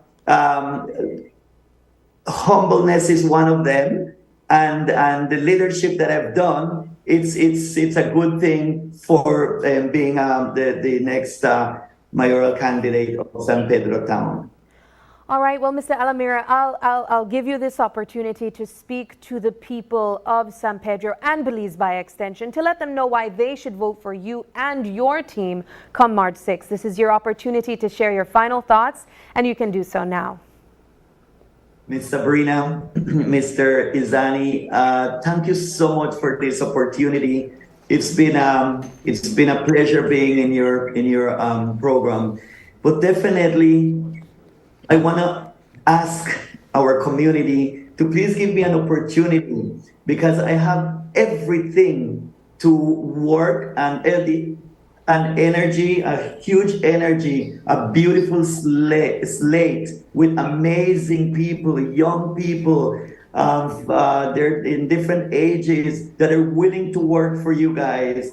I am so happy to be part of this, and I really hope that I can serve my community the way it should, positively, transparent, and I'll promise that I will do the best I can to have a beautiful, beautiful island, continue with this beautiful island and my beautiful people. So I ask each and every one of you to give me an opportunity on March 6th and vote for the United Democratic Party, the 7 of us. Why the 7 of us? Because it is important that we elect 7 of us, because so we can work as a family, a beautiful family going forward.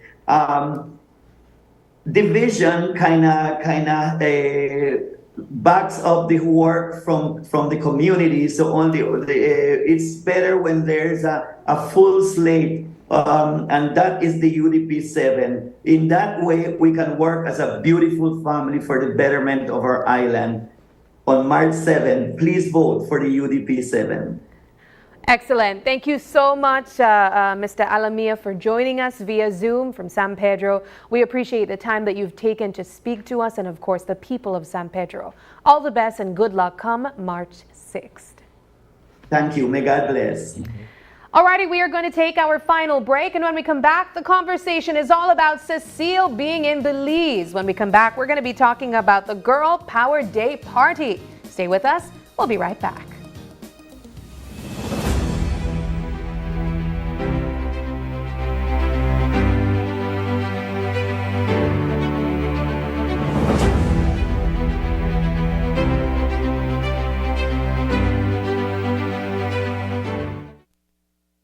I'm David Humes. This is Vanessa Humes. We own Littlefield Cool Spot. Belize Bank save us a lot of time.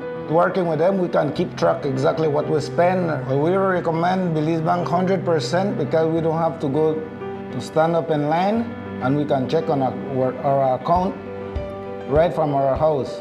Working with Belize Bank is the best.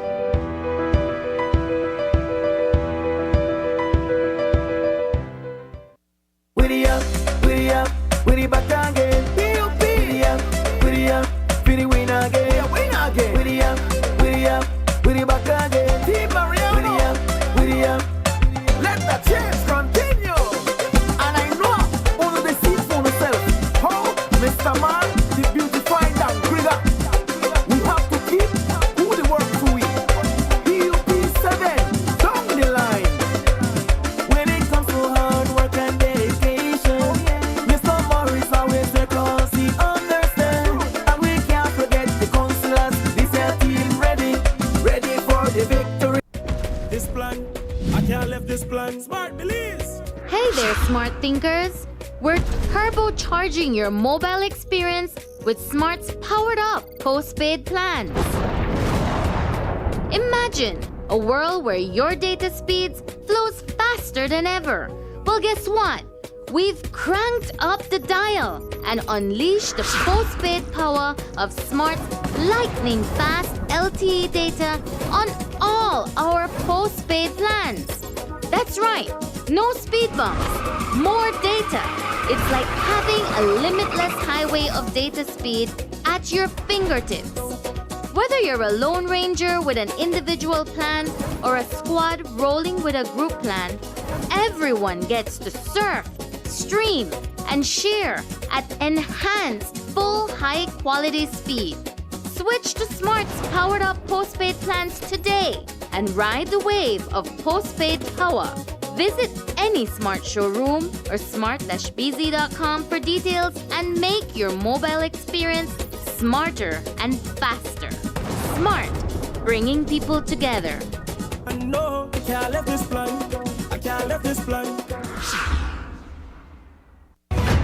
The municipal elections 2024 are just around the corner, and Channel 5 has you covered. The results of this decisive event will determine the direction taken by 7 towns and 2 cities over the course of the next 3 years. Join us for nationwide election coverage with impartial and insightful commentary and up-to-date statistics. With correspondents in every municipality, get a first-hand look at the pulse of the nation as the elections unfold. And while they can have their say, this is my projection. 9 municipalities, and it is not far-fetched. We are going to go blue, blue, blue, down the line. The voters will have their way. Tune in to Channel 5 at 6 a.m. on Wednesday, March 6th, and stay with us until the winners are confirmed. Stay up to date with our pre-election coverage on News 5, Open Your Eyes, and on our social media pages. Meet the candidates, follow them on the campaign trail, and have your say on the elections through our social media polls, because your voice matters. Don't miss the excitement and drama of the municipal elections 2024. Tune in to Channel 5 and join us for unrivaled coverage that puts you in the heart of the action.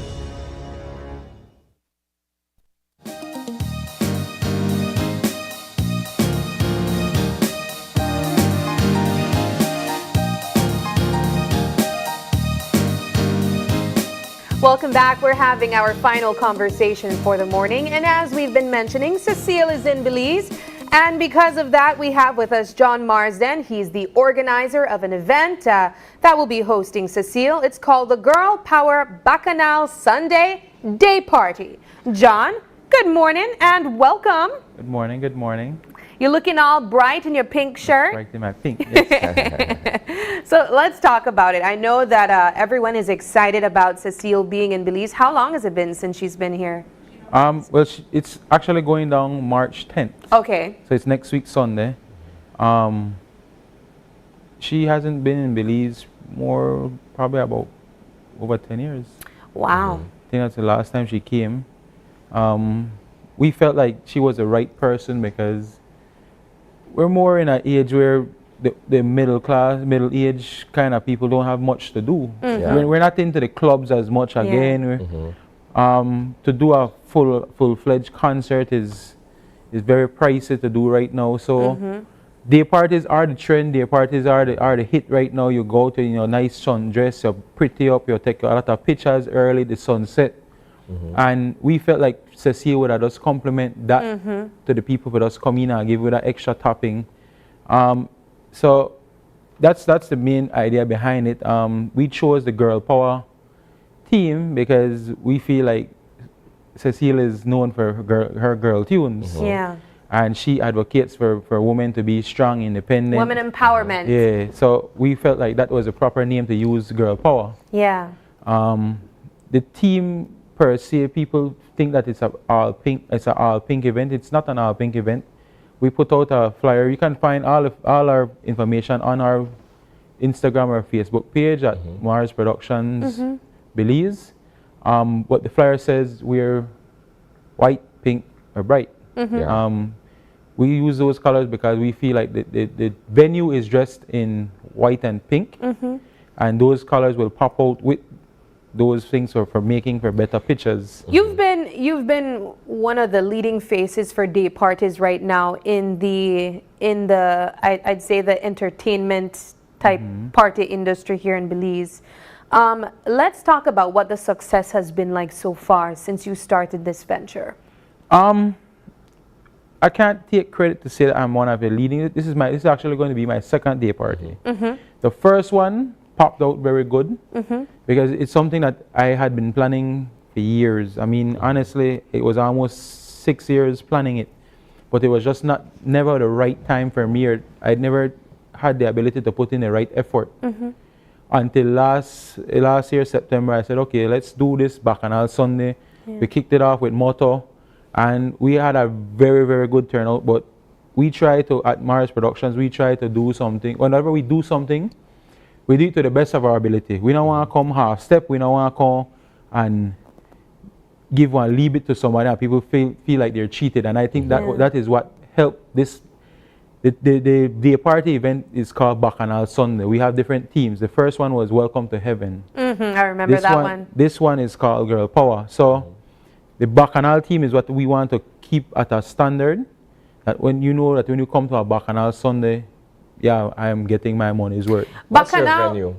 The venue at Belize Airport Authority. It's right in the same location where the Welcome to Heaven was held. We like that event there because we like that venue because it's very it's aerated, very cool. It's open. Yeah, and the sunset at a specific time, they're just beautiful, man. I mean, and we have this entrance plan that we think people will appreciate it. Bacchanal on a Sunday, John.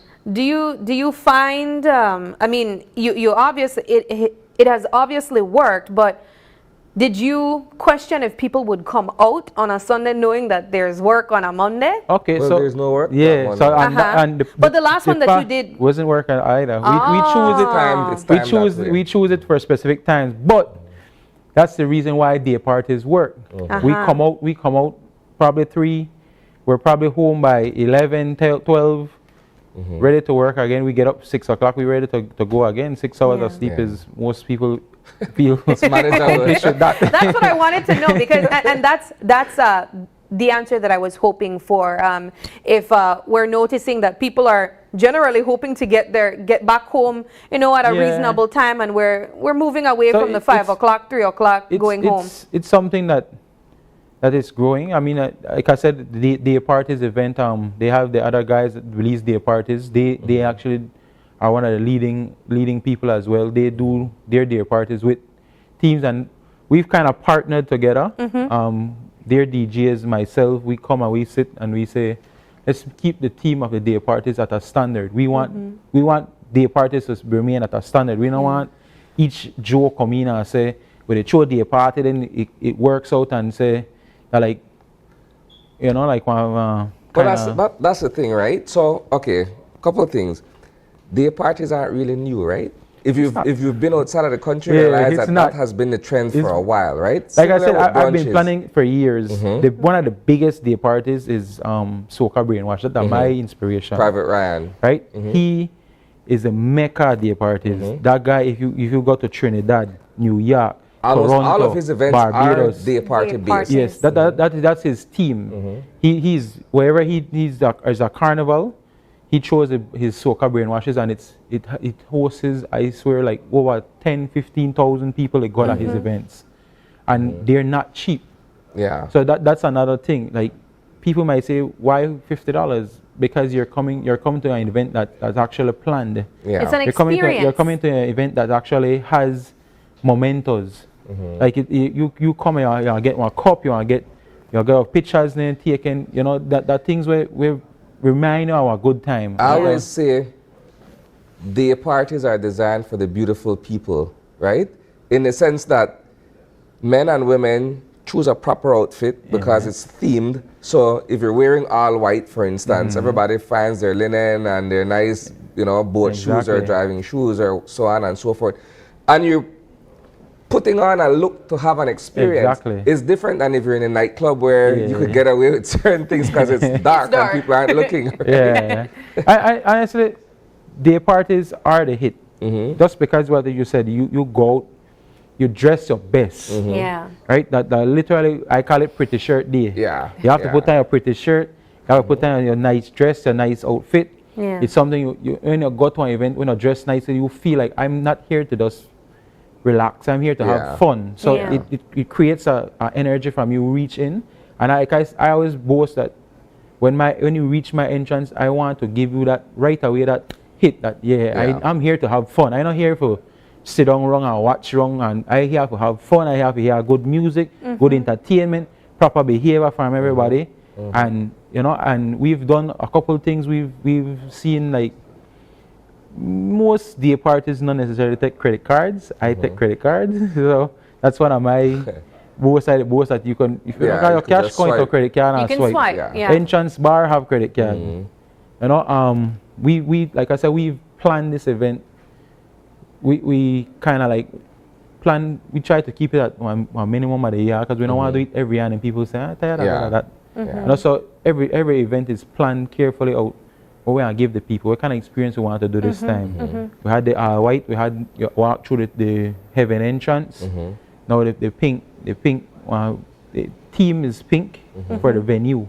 I not try to put labels for people how to dress because you never know people. Maybe they don't like the color pink. Maybe they don't like, you know, so a certain color. So we give options. Wear white, pink, or bright. Then our colors will pop out. So the party is essentially for women empowerment, but everyone can come. Let's talk about that. Yes, it's a party for everybody. It's for you and your crew to come out.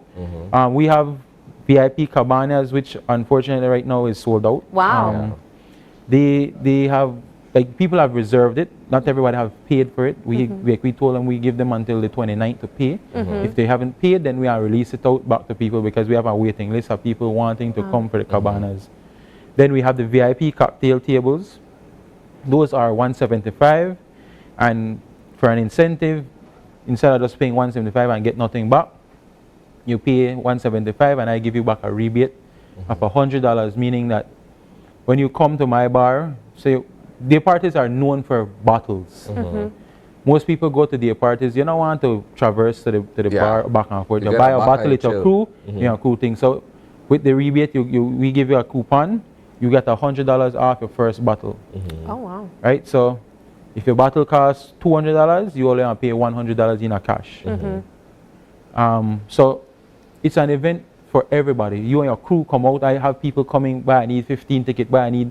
I have one person calling me yesterday said they need a good amount of tickets. I'm telling you, almost like 50 to 100 tickets because they want to give their staff. Their staff has been talking about this. They want to go out as a staff to have fun. They want to book some tables. We had 50 tables. We roughly have about 15 left. You know, so it's an event that I think people, it's known. Based because we've done it properly the first time, and we want to keep it going properly so that whenever this event happens, eventually my thing is the hoping that I have 1,000, 2,000, 3,000 people that come to my event, and it's known as the Mecca for day parties in Belize. That's the ideal vision that I have for it. Right. So I think it's on a way. It started very well. We want to keep it going very well, and hopefully we can make sure that it works out to something very extremely good that everybody's like. When then we hear a name right away, I mean, for Soca Brainwash, and I'm honestly speaking, Soca Brainwash's releases at, let's say, 9 a.m. By 9:30, it's sold out. And that's the vision and the hope that I have for Bacchanal Sundays. Yes, just have to build it properly, like you said. All right. Well, Girl Power Bacchanal Sunday Day Party. John, thank you so much for joining us. I'll give you this opportunity to thank any sponsors, if you do have sponsors, and to remind our viewers how they can purchase tickets and the prices of those tickets. Okay, so first let's thank our sponsors. Thank you guys for always helping me out on Channel 5. We have BTB, they always stand behind me. We have Honorable Anthony Mala. We have Leslie's Imports, Innova Dental Care, Rude Boy, Campari, Appleton, Moyo Uno. We have Mars Rental. Who was I looking for? Get Mars Rental. You always forget your own self. Cellular World, they've been tremendous in helping us. I mean, everybody that's given us a hand that have helped us in some way, we thank you guys. Tickets are available at Mars Distributors. It's number 3 Vernon Street. Can't really miss it. It's right on the Vernon Street, the beginning of Vernon Street on the left-hand side. It has a big sign that says Mars Distributors. Or you can call myself at 622-9754. If I'm in the city, I could come and deliver some tickets for you guys. Or we can figure some way how we could get the tickets to you guys. Feel free to hit the Facebook or Instagram page. You can also check out the Bacchanal Sunday Instagram page for all the pictures, the after party pictures. Belize, I promise you, it's going to be one of the best day parties. Cecile is very hyped for coming. She's excited. She hasn't been to Belize. She loves Belize. And she looks forward to seeing all the ladies out and having a great time, man. Yeah. Perfect. All right. Well, thanks so much for stopping by. We can't wait to see those beautiful photos of everyone that will be in attendance for the Girl Power Day Party. I think Isani needs to bring you because I know Isani had it. I know he wanted it. You know, you'll see me at one of them at some point. I have to work part, get me some the best, outfit together. But yes, as always, thank you so much for coming, John. We know that you wear many hats, so whenever we see your name on that rundown, we always have to check which one will it be on that specific day. But that about wraps up the show. We had a jam-packed show this morning, Isani, and we want to say thank you to all of our guests who stopped by virtually and on set, but also a very special thank you to you, our viewers, for tuning in and sticking with us on this Tuesday morning. It is February the 27th. We are winding down. On a regular year, we would finish it on the 28th, tomorrow. But this year's a leap year, so we got 2 more days to go. And if you are celebrating a birthday today, we want to say happy birthday to you. And if you'd like to give a birthday shout out, or if you have any questions, comments, or concerns, you can send us an email at oie@channel5belize.com. You can also catch us on Facebook at Open Your Eyes BZ, as well as Instagram at OYE Belize. Thanks so much for joining us, and please do us a favor and join us again tomorrow as you open your eyes to start your morning right. Until then, keep your eyes, your mind, and your hearts open. Have a wonderful Tuesday. Bye.